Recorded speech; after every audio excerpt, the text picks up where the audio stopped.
நம்முடைய உடன் பங்காளிக்கு எதிராக பாடுகிறார்களே, நம்முடைய தாய்க்கு எதிராக பாடுகிறார்களே என்று இவர்கள் பார்ப்பதில்லை. இந்த கன்றாவியோ நீ சொல்லிட்டு போ, நற்கருணை இருக்குன்னு சொல்லி இல்லைன்னு சொல்லு, நான் ஏதோ வந்து தலையாட்டிட்டு போறேன் அப்படிங்கிற ஒரு நோக்கத்தில் தான் வருகிறார்கள். பங்கு தந்தையிடம் நல்ல பெயர் பெற வேண்டும் என்ற ஒரே ஒரு நோக்கத்தில் தான் அநேகர் வருகிறார். ஆனால் நாம் அவர்களிடம் சென்று இந்த விளக்கம் தரும் பொழுது அவர்கள் இதை ஏற்றுக்கொள்வதில்லை. அவர்கள் ஒரே ஒரு வார்த்தை சொல்லிடுவார்கள். என்ன சொல்வார்கள் தெரியுமா? அது பங்கு தந்தைக்கு தெரியாதா, அது ஆயருக்கு தெரியாதா, நீயே அதை சொல்ல வர? அவர்கள் தெரிஞ்சுனா நாங்களும் திருந்த போறோம், அவர்கள் பாடலைன்னா நாங்க பாட மாட்டோம், அவர்கள் பாடினால் நாங்கள் பாடுவோம். இதான் அவர்களுடைய பதில். இந்த பதிலிலிருந்து நான் சொன்னது எவ்வளவு தூரம் உண்மை என்பதை நீங்கள் புரிந்து கொள்ளுங்கள். என்ன உண்மை? அந்த பங்கு தந்தையை திருப்திப்படுத்த தான் திருப்பலிக்கு வருகிறார்களே தவிர தந்தையாகிய கடவுளை திருப்திப்படுத்த திருப்பலிக்கு வருவதில்லை. அவர் என்ன சொல்லியிருக்கிறார்? இறை வார்த்தை என்ன சொல்கிறது? என்ன நம்பிக்கை என்றால் என்ன? திருச்சபையின் போதனை என்ன? இதெல்லாம் எங்களுக்கு வேணாம்ப்பா, பங்கு தந்தை செஞ்சா நான் செய்யறேன். பங்கு தந்தை பாவியான பங்கு தந்தை நாட்டில் இல்லையா? எத்தனையோ பங்கு தந்தையை பார்க்கிறோம், பொம்பளை கை வச்சுட்டு வெளியே அனுப்பப்படுகிறார், மற்ற விஷயங்களுக்கும் வெளியே அனுப்பப்படுகிறார்கள். அவர்களாம் இப்ப இறை வார்த்தையை கடைபிடிப்பவர்கள் அந்த செயல்களை செய்வார்களா? செய்ய மாட்டார்கள் என்று நீங்கள் யோசிக்க வேண்டும். அது போன்ற ஒரு பங்கு தந்தை இன்று வெளியேற்றப்படவில்லை, நாளை வெளியேற்றப்படலாம் என்ற ஒரு பங்கு தந்தை நம்பி இன்று போனால் உங்கள் கதி என்னாவது? யோசித்து பாருங்கள். பெர்க்மான்ஸ் அவர்களும் ஒரு காலத்தில் இங்கே பங்கு தந்தையாக இருந்தவர் தான். எனவேதான் அது போன்று செயல்பட்டவர்கள் ஒரு 10,000 பேர்கிட்ட அவர் அழைச்சிட்டு போயிட்டாரு வெளியில, திருச்சியை விட்டு போகும்போது. அப்ப இந்த பங்கு தந்தையை பின்தொடர்கிறேன், நான் சிலுவையையோ இயேசுவையோ பின்தொடர மாட்டேன் என்று சொல்லக்கூடியவர்கள் தான் இந்த ஞாயிறு கிறிஸ்தவர்கள். இவர்கள் வந்து பெந்தோஸ் பாட்டு இஷ்டத்துக்கு பாடுவார்கள், கவலைப்பட மாட்டார்கள். எல்லாம் ஒண்ணுதான், பாடு பாடு, அதெல்லாம் ஒண்ணும் இல்லை, சாமியாரே பாடுறாரு. சாமியார் அதாவது ஃபாதர்ஸ், குருக்கள் என்பவர்கள் நம்பிக்கையோடு இருக்கிறார்களா, நம்பிக்கை இல்லாமல் இருக்கிறார்களா என்று 2 நிலை இருக்கிறது. பல குருக்கள் இன்றும் கூட போனால் அந்த பெர்க்மான்ஸ் ஃபாதர் செய்தது தவறு என்று பேச்சு தொடங்கினார். அவர் என்ன தவறு செய்து விட்டார்? இப்போது அவர் பிரிந்து போனதுனால தானே பேரும் புகழோடும் இருக்கிறார், அவரை ஏன் குறை சொல்கிறீர்கள் என்று நம்மை சாடுகிறார்கள். அப்ப பேரும் புகழும் எடுப்பதுதான் வாழ்வின் இலக்கு என்றும், அவர் அதை செய்ததால் அதை அடைந்து விட்டார், நான் ஏதோ செல்ல முடியாமல் தவிக்கிறேன் என்பதை தான் இவர் மறைமுகமாக நம்மிடம் சொல்கிறார் என்று பொருள்படுகிறது. அப்ப இது போன்று மறைமுகமாக வெளியே சென்று விட்டால் நல்லது என்று யோசிக்கக்கூடிய குருக்கள் எத்தனை நபர்கள் இங்கே இருப்பார்கள் என்று யோசித்து பாருங்கள். அது போன்ற பங்கு தந்தையர்களை நாம் பின்பற்றி வாழ்ந்தால் நம்முடைய கதி என்னவாகும்? இதுதான் விழிப்பற்ற நிலை. விழிப்பில்லாமல் செயல்படும் நிலை என்ன ஆகும்? அதை முன்மதி என்று எல்லாம் சொல்கிறார்கள். நாளைக்கு என்ன ஆகும் என்று இன்று யோசிக்க வேண்டும். தாளந்தை புதைத்து வைக்கிறார். ஏன் புதைத்து வைக்கிறார் என்றால், அந்த நாளைக்கு இவர் வந்து கணக்கு கேட்பாருங்கிற பயம் இவரிடம் இல்லை, அந்த முன்மதி இவரிடம் இல்லை. அவர் நம்ம பிரபாகரன் தந்தை அவர்கள் இருக்கும்போது பயப்படக்கூடாது என்று வைத்தார் மறைவுரை. இவர் பயந்து புதைத்தார் இல்லை, அவர் பயப்படாதனால்தான் புதைத்தார். வந்து கணக்கு கேட்பாருங்கிற பயம் இருக்க வேண்டும். எஜமான் வரும்பொழுது நாம் கணக்கு கொடுக்க வேண்டுமே, இதை வைத்து ஏதாவது நாம் செய்ய வேண்டுமே என்ற ஒரு இறை அச்சம் இருக்க வேண்டும். அந்த இறை அச்சம் இருந்தால்தான் ஒருவர் சம்பாதிக்க முடியும். அந்த சம்பாத்தியம் இந்த செல்வம் அல்ல, கடவுளுக்கு ஏற்ற சம்பாத்தியத்தை பெற்று தர முடியும். கடவுளுக்கு ஏற்ற சம்பாத்தியம் எது? கடவுளுக்குரிய சொத்து தான் கடவுளுக்கு ஏற்ற சம்பாத்தியம். கடவுளுக்குரிய சொத்து எது என்றால் அது கடவுளின் குடும்பம் மட்டும்தான், அங்கே வேற சொத்துக்கள் இல்லை. எந்த சொத்து வேண்டும்னாலும் அந்த கடவுளின் குடும்பத்தினர் ஒரு நொடி பொழுதில் உருவாக்கி கொள்ள முடியும். ஜன்னத் என்று இஸ்லாமிய மதத்தில் ஒரு சொர்க்கம் காட்டப்படுகிறது. என்னென்றால் 1000 அரண்மனைகள், ஒவ்வொரு அரண்மனையிலும் 15,000 20,000 வேலையாட்கள், பணிப்பெண்கள், அப்படி இப்படின்னு ஒவ்வொரு காட்டப்படுகிறது. 3 விதமான ஜன்னத்து 3 நிலையில். அந்த 3 விதமான ஜன்னத்து 3 நிலையில் உள்ள அனைத்து ஆயிரக்கணக்கான அந்த அரண்மனைகளும் உள்ளடக்கிய ஒரு செயலை, உள்ளடக்கிய ஒரு சொத்தை ஒரு நொடி பொழுதில் இந்த கடவுளின் குடும்ப உறுப்பினர் படைத்து விட முடியும். ஒரே நொடி போட்டீங்கன்னா அது அங்கே உருவாகிவிடும். எனவே அது நமக்கு தேவையில்லாத அந்த ஜன்னத்து, அந்த மாதிரியான ஒரு சொத்தோ அந்த அரண்மனையோ அந்த சொர்க்கமோ நமக்கு தேவையில்லை. ஏனென்றால் அந்த சொர்க்கத்தை நாம் படைத்து விடலாம். திருசங்கு சொர்க்கம் என்று சொல்வார்கள் நம்முடைய தமிழ் கலாச்சாரத்தில். உங்களுக்கு எல்லாம் தெரியுமான்னு தெரியல. ராஜரிஷி படம் பார்த்தவர்களுக்கு அது மிகவும் நன்றாக புரியும். அதாவது உண்மையான சொர்க்கம் ஒன்று இருக்கிறது, அதில் இவருக்கு திரிசங்கு என்பவருக்கு இடம் கிடைக்கவில்லை. ராஜரிஷி போய் ரெக்கமெண்ட் பண்றாரு, ஐயா குடியான்னு இந்திரன்ட்ட. இல்ல இதெல்லாம் கிடையாதுன்னு சொன்னோன்னே அப்படி ஒரு நொடி பொழுதுல அந்த ராஜரிஷி என்ன செய்கிறார் என்றால் ஒரு சொர்க்கத்தை படைத்து விடுகிறார். என்னையா அதை மாதிரி நம்புற மாதிரி இருக்கா அப்படின்னு தான் கேட்பீங்க. ஆனால் தமிழர்கள் அதை கேட்கக்கூடாது. கத்தோலிக்கராக இருக்கக்கூடிய தமிழர் என்றும் எடுத்துக்கொள்ளலாம், தமிழராக இருக்கக்கூடிய கத்தோலிக்கர் என்றும் எடுத்துக்கொள்ளலாம். இந்த எந்த தமிழரும் இது போன்று சந்தேகப்படக்கூடாது. ஏனென்றால் தமிழ் கலாச்சாரத்தில் சித்தர்கள் என்று இருந்தார்கள். அதனால் இந்த சித்தர்கள் உருவாக்கிய மருந்து அனைத்தையும் சித்த வைத்தியம் என்று சொல்கிறோம்.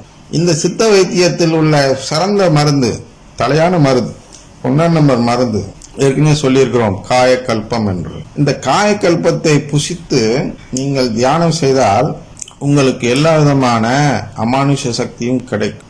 இதுதான் உண்மை. அதனால்தான் இந்த சித்த வைத்தியத்தை வைத்து இன்று நாம் கொரோனாவை விரட்டி கொண்டு இருக்கிறோம். இல்லைன்னா நம்ம எல்லாம் 30 பேர் செத்து போயிருப்போம். இந்த சித்த வைத்தியம் மட்டும் இல்லை என்றால், இந்த அரசை நம்பி நாம் வாழ்ந்திருந்தால் நாம் எல்லாம் ஓகையாதான். ஏனென்றால் இவர்கள் இந்த அரசன் இல்லை, அமெரிக்கால இருந்து எல்லா அரசும், இத்தாலி எல்லாத்தையும் பார்க்கிறோம்.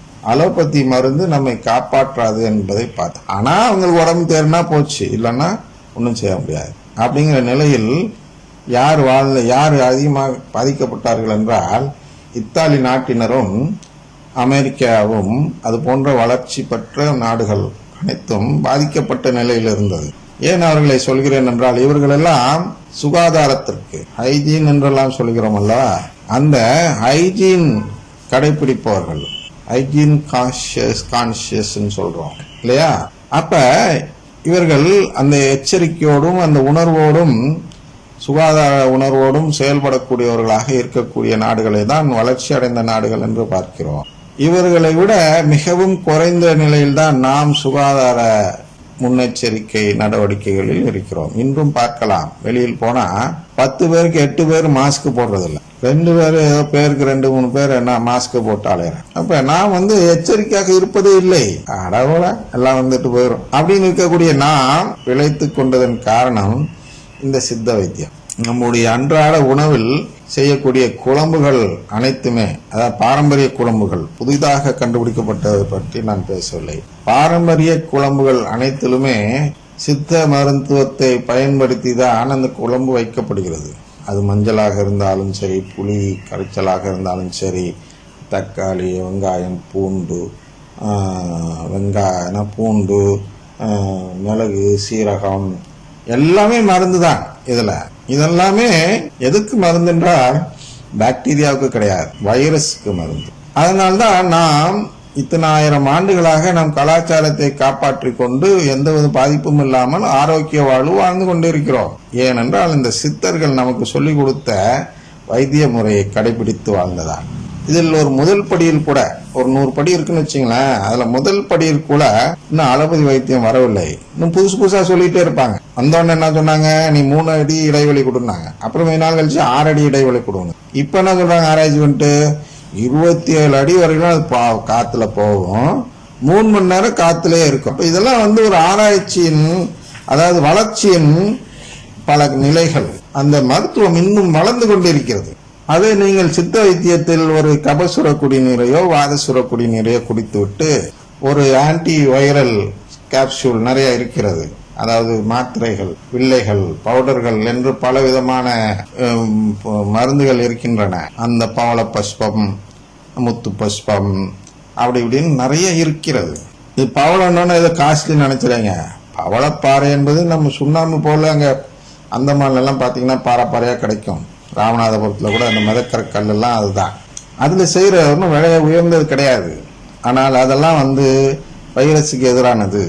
இதை சாப்பிட்டீங்கன்னா இந்த 27 அடி போனான்னா 270 அடி போனான்னா கவலையே இல்லை. இது சாப்பிட்டீங்கன்னா அடுத்த 1 மணி நேரத்துல எல்லாமே நீங்கி வரும். இதை பார்க்கிறோம், அன்றாடம் மக்களிடம் கொடுக்கும் பொழுது பார்க்கிறோம். அதனால் சொல்கிறேன், கொரோனாவை சேர்ந்தவர்கள் நிறைய பேர் அதனால் பாதிக்கப்பட்டு இந்த சித்த வைத்தியம் செய்து 1 மணி நேரத்தில் சரியாகி போனவர்கள் அனைவரும் இருக்கிறார்கள் நம்மிடம் வைத்தியம் பார்க்க. அதனால் இந்த திரிசங்கு சொர்க்கம் ஒரு ராஜரிஷியால் உருவாக்க முடியுமா? ராஜரிஷி ரெண்டுக்கு என்ன வித்தியாசம்னா, சாதாரண ரிஷி என்பவர் இந்த மருத்துவ தர்மத்தை சாதாரணமாக செய்யக்கூடிய தகுதி பெற்றவர் என்று சொல்லலாம். ராஜரிஷி என்பவர் இந்த காயக்கல்பம் இருக்கிறது அல்லவா, அந்த காயக்கல்பத்தையே தியானத்துக்கு பயன்படுத்தி தன்னுடைய மனோசக்தியை வளர்த்து அதன் மூலமாக ஒரு அமானுஷ்ய சக்தியை பெற்றிருப்பவர் தான் ராஜரிஷி. அவருக்கு ஒரு கடவுளுக்கு இணையான சக்தி கிடைத்து விடுகிறது என்று சொல்கிறார்கள். அது உண்மைதான்.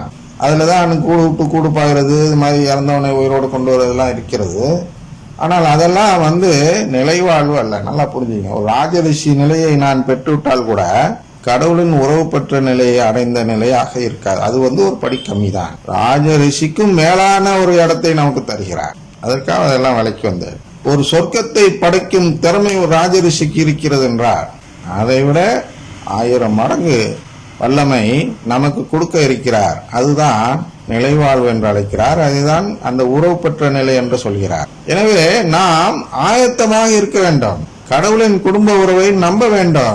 ஏதோ ஒரு சாமியார் அழைச்சிட்டு போறாரு, அவர் பின்னாடி போறேன்னு சொல்லிட்டு ஒரு பெந்தோஸ் பாட்டு பாடி அருங்குடை இயக்கத்தில் சேர்ந்து விடக்கூடாது. அருங்குடை இயக்கத்தில் சேர்ந்து விடுவோர் அனைவருமே கடவுளின் குடும்பத்தை நம்பாதவர்களாக இருக்கிறார்கள். ஆனால் அது என்னைக்கு முடிவு வருதோ அன்னைக்கு பார்த்துக்கலான்னு இருப்பது குறித்து இங்க சொல்கிறார். எங்கும் அமைதி, ஆபத்தில்லை என்று மக்கள் கூறிக்கொண்டிருக்கும் பொழுது இதெல்லாம் நல்லா தான் இருக்கு. ஒன்னும் அறிகுறியே இல்லையே.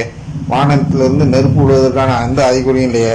எந்த கிரகமும் நம்மை இடிக்க வரவில்லையே. எந்த சூரியனும் எந்த புயலும் நம்மை சுட்டரிக்கவில்லையே என்பது போல் ஒரு அமைதி நிலையில்தான் நாம் இருந்து கொண்டிருப்போம். அதை வைத்துக்கொண்டு இன்னும் உலகம் முடியவில்லை, அதனால் நமக்கு நேரம் இருக்கிறது என்று நாம் நினைக்க கூடாது. இன்றே மாற வேண்டும். கருவுற்றிருப்பவருக்கு வேதனை வருவது போல திடீரென அவர்களுக்கு அழிவு வரும். ஒருவருக்கு சாவு வருவதும் தான் உலக அழிவு தான் என்று நினைத்துக் கொள்ளாதீர்கள். எல்லாம் அமைதியா இருக்கும், திடீர்னு செத்து போவான். கொரோனாலே எடுத்துங்க, எத்தனையோ நபர்கள் இப்படி எந்திரிச்சு போறாங்க, ஒளிஞ்சு இறந்துட்டாங்கிறாங்க. இந்த ஒரு அம்மா வேளாண்ல போன வாரம் சொன்னேன் அல்லவா, மீனை கழுவிட்டு நான் சமைக்கிறேன்னு சொல்லிட்டு போய் படுத்தாங்க, எந்திரிக்கல. வழியில ஒண்ணுமே இல்லை, படுத்தவங்க தான் தூங்கிட்டு இருக்காங்கன்னு நினைச்சிட்டு அப்புறம் பாக்குறாங்க, திடீர்னு இறந்திருக்கிறாங்க. அதுபோன்று திடீரென்று அழிவு வரும், யாரும் தப்பிக்கொள்ள இயலாது. ஆனால் அன்பர்களே, நீங்கள் இருளில் நடப்பவர்கள் அல்ல. இருளில் நடப்பவர்கள்னா வழி தெரியாதவர்கள் அல்ல. இருட்டுல வழி தெரியாது, ஆனால் தடவி நடக்கணும். உங்களுக்கு எல்லாம் வழி தெரியும். என்ன வழி தெரியும்? கடவுளின் குடும்பத்தை எப்படி அடைவது என்ற வழி உங்களுக்கு தெரியும். நற்கருணை மூலமாக நற்கருணையை நம்பி உடன்படிக்கை செய்து கடவுளின் பிள்ளையாக மாறுவதற்கு கோரிக்கை வைப்பதுதான் வழி என்பது உங்களுக்கு நன்றாக தெரியும். நீங்கள் இருளில் வழி தெரியாமல் தடுமாறிக்கொண்டிருக்கும் மற்ற நம்பிக்கையாளர்களை போன்றவர்கள் அல்ல. கடவுளின் குடும்பம் தான் நம்முடைய இலக்கு என்றும் அதற்கு செல்லும் வழி என்ன என்றும் ஒரு பகலில் நமக்கு எப்படி தெரியுமோ அது போன்று தெரியும். அவர்களுக்கு இருளில் இருப்பது போன்று இருக்கும். என்ன என்று எதுக்காக இதெல்லாம் கஷ்டப்படுகிறோம், ஏன் துயர் வருகிறோம் என்பதற்கெல்லாம் அவர்களுக்கு பதில் தெரியாது. ஆனா நீங்கள் அப்படி அல்ல, உங்களுக்கு எல்லாம் தெரியும். ஆனால் நீங்கள் இருளில் நடப்பவர்கள் அல்ல. ஆகவே அந்த நாள் திருடனை போல் உங்களுக்கு வராது. மற்றவங்களுக்கு அப்படி வருது இல்ல, மற்ற யாருக்கு வராது என்றால் இந்த வழியை தெரிந்து கொண்டவர்களுக்கு அது போன்று வர. நீங்க ஆயத்தமா இருக்கீங்களே, ஆயத்தமா இருக்கிறப்ப உங்களை அழைச்சிட்டு போனானா என்ன வருது? அவன் இழந்துருவான் சாத்தான். அதனால் ஆயத்தமாக நாம் இருக்கும் வரை சாத்தான் என்ன சொல்வான் என்றால், ஆண்டவரே இவருக்கு இப்பொழுது சாவு வரக்கூடாது, அழிவு வரக்கூடாது, ஏனென்றால் ஆயத்தமாக இருக்கிறான், இப்பொழுது இறந்தால் உங்கள் பிள்ளையாக மாறிவிடுவான், இன்னும் சிறிது காலம் காத்திருங்கள், என்றாவது ஒரு நாள் அசைந்திருக்கும் பொழுது நான் சொல்கிறேன், அப்பொழுது அழைத்துக் கொள்ளுங்கள் என்று சாத்தான் போய் நம்முடைய நீண்ட ஆயுளுக்காக வேண்டுவான் கடவுளிடம். கடவுள் என்ன இல்ல மீறி அழைப்ப சொல்வாரு? இல்லை. சாத்தானே கேட்கும் போது சரி விட்டு வைப்போம் அப்படின்னு விட்டு வைப்பார். அதனால் உங்களுக்கு நீண்ட ஆயுள் கிடைக்கும். எப்பொழுது? ஆயத்தமாக இருக்கும் வரை. அதுதான். ஆகவே அந்த நாள் திருடனை போல் உங்களுக்கு வராது. நீங்கள் எல்லாரும் ஒளியை சார்ந்தவர்கள், பகலில் நடப்பவர்கள். நாம் இரவையோ இருளையோ சார்ந்தவர் அல்ல. நமக்கு ஒன்றும் வழி தெரியாத நிலை இல்லை, நமக்கு எல்லாமே வழியெல்லாம் தெரியும், தெளிவாக இருக்கும். அதனால திருடனை போல் உங்களுக்கு வராமல் சொல்லி, அதான் மாதா சொல்லியிருப்பாங்க நிறைய காட்சியில. அதனால சில ஜபங்கள்லாம் இருக்கு. என்ன சொல்லிருக்குன்னா, திடீர்னு எனக்கு வந்துடாம எனக்கு தெரியப்படுத்தணும், சாவதற்கு இத்தனை நாள் முன்னாடி தெரியப்படுத்துவேன் என்று மாதா சொல்லுவாங்க. அந்த நம்பிக்கையாளர், நம்பிக்கை வைக்கக்கூடியவர்களை பார்த்து சொல்லியிருக்காங்க. அதை நம்பி ஜெபம் கூட சொல்லிக் கொண்டு இருக்கிறார்கள். தினமும் சொல்லக்கூடியவர்கள் இருக்கார்கள், முதியவர்கள் அதை சொல்லுவார்கள். ஏனென்றால் அவர்கள் இறப்பதற்கு முன்கூட்டி தெரிந்தால் இன்னும் நம்ம ஆயத்தப்படுத்திக் கொள்ளலாம்.